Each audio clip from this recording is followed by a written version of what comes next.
In the warm part of the day they came to a pleasant glade where a fountain flowed freshly out of the earth, and there they dismounted and ate and drank and were merry. After a time the queen felt sleepy, and they spread cloaks for her on the grassy bank, and Prince Rilian with the rest of the party went a little way from her, that their tales and laughter might not wake her. And so, presently, a great serpent came around out of the thick wood, and stung the queen in her hand. All heard her cry out and rushed towards her, and Rilian was the first at her side. He saw the worm gliding away from her, and mowed after it with his sword drawn. It was great, shining, and green as poison, so that he could see it well. But it glided away into the thick bushes, and he could not come at it. So he returned to his mother, and found them all busy about her. But they were busy in vain, for at the first glance of her face Rilian knew that no physic in the world could do any good. As long as the life was in her she seemed to be trying hard to tell him something, but she could not speak clearly, and, whatever her message was, she died without delivering it. It was hardly 10 minutes since they had first heard her cry. They carried the dead queen back to Chair Paravel, and she was bitterly mourned by Rilian the king and all Narnia. She had been a great lady, wise, gracious, and happy, King Caspian's bride, whom he had brought home from the eastern end of the world. And men said that the blood of the stars flowed in her veins. The prince took his mother's death very hardly, as well he might. After that he was always riding on the northern marches of Narnia, hunting for that venomous worm to kill it and be avenged. No one remarked much on this, though the prince came home from these wanderings looking tired and distraught. But about a month after the queen's death, some said they could see change in him. There was a look in his eyes as of a man who has seen visions, and though he would not be out all day, his horse did not bear the signs of hard riding. His chief friend among the older countries was the Lord Drinian, who had been his father's captain on the great voyage to the east parts of the earth.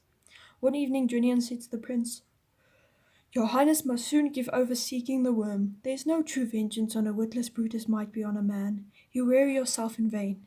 The prince answered to him, "My lord, I have almost forgotten the worm this 7 days." Drinian asked why. If that were so, he rode continually on the northern woods.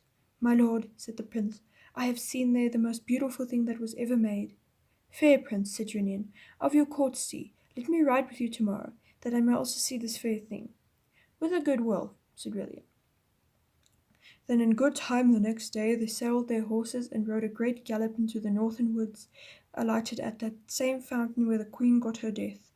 Drinian thought it strange that the prince should choose at all place of places to linger in, and there they rested till it came to high noon, and at noon Drinian looked up and saw the most beautiful lady he had ever seen, and she stood at the north side of the fountain, and said no word but beckoned to the prince with her hand, as if she made him come to her. She was tall and great, shining, and wrapped in thin garment as green as poison, and the prince stared at her like a man out of his wits. But suddenly the lady was gone, and Drinian knew not where, and he returned to Chair Paravel. It stuck in Drinian's mind that this shining green woman was evil.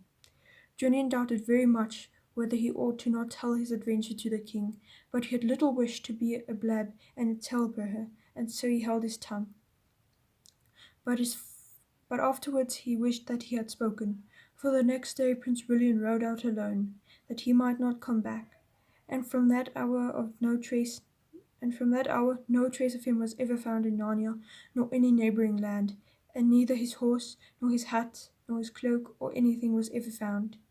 Then Drinian, in the bitterness of his heart, went to Caspian and said, "Lord King, slay me speedily as a great traitor, for by my silence I have destroyed your son." And he told him the story. Then Caspian caught up a battle axe and rushed upon the Lord Drinian to kill him. And Drinian stood as a stock for the death blow. But then the axe was raised, and Caspian suddenly threw it away and cried out, I have lost my queen and my son. Shall I lose my friend also?" And he fell upon the Lord Drinian's neck and embraced him, and both wept, and their friendship was not broken. Such was the story of Rilian. And when it was over, Jill said, "I bet that serpent and the woman were the same person." "True, true, we think the same as you," hooted the owls. "But we don't think she killed the prince," said Gilmfeather, "because no bones."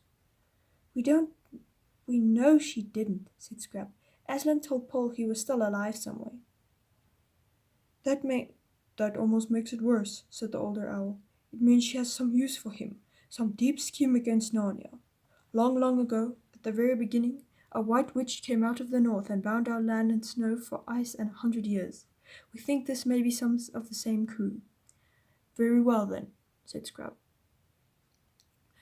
"Paul and I have got to find this prince. Can you help us?" "Have you any clue, you two?" asked Feather. "Yes," said Scrub. "We know we've got to go north, and we know we've got to reach the ruins of a giant city." At this there was a greater tutuing than ever, and the noise of birds shifting their feet and ruffling their feathers, and then all the owls started speaking at once. They all explained how very sorry they were that they themselves could not go with the children on their search for the lost prince. "You'd want to travel by day, and then you want to travel by night," they said. It wouldn't do. One or two of the owls added that even here in the ruined tower it wasn't nearly so dark as it had been when they began, and that the parliament had been going on for quite long enough. In fact, the mere mention of a journey to the ruined cities of giants seemed to have dampened the spirits of those birds. But Feather said, "If they want to go that way into Ancient Moor, we must take them to one of the marsh wiggles. They're the only people who can help them much." True, do," said the owls. "Come on then," said Feather. "I'll take one. Who'll take the other? It must be done tonight." "I will, as far as the marsh wiggles," said another owl. "Are you ready?" said Feather to Jill. "I think Paul's asleep," said Scrub.